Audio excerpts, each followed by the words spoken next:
या घड्याळात टाइम एक तर पुढे आहे किंवा थोडा मागे पडतोय आणि मग पुन्हा गाठण्याचा प्रयत्न करतोय. याचं महत्व असं आहे की टाइम स्थिर किंवा मिकॅनिकल नाहीये जसं की आपण मानतो. म्हणजे थिअरी ऑफ रिलेटिव्हिटी मध्ये हाच तर मुख्य मुद्दा आहे. आपण फिलॉसॉफिकली सुद्धा टाइम आपल्यासाठी स्थिर नाहीये. कधी कधी आपल्याला वाटतं की गोष्टी खूप वेगाने पुढे जात आहेत, तर कधी कधी आपल्याला अडकल्यासारखं वाटतं. बघा, तिथं जे चाका आहेत त्याला तुम्ही फिजिकल टाइम किंवा क्रोनॉलॉजिकल टाइम म्हणू शकता.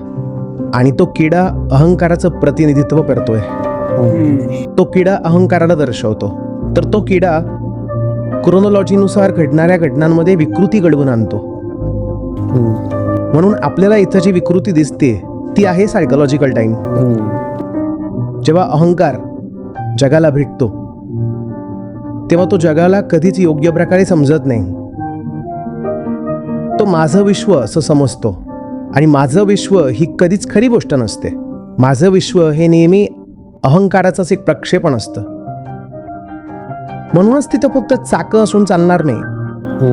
तो किडा तिथं असणं गरजेचंच होतं, कारण ते चाक त्या किड्यासाठीच आहे. जर आपण विचारलं की तिथं फक्त चाकं असतील का, तर ते अशक्य आहे.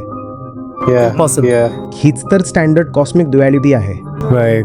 चाक आणि किडा हे एकमेकांसाठीच अस्तित्वात आहे. अहंकार म्हणजेच जग आहे, जग म्हणजेच अहंकार आहे आणि दोन्ही एकमेकांना करप्ट करतात.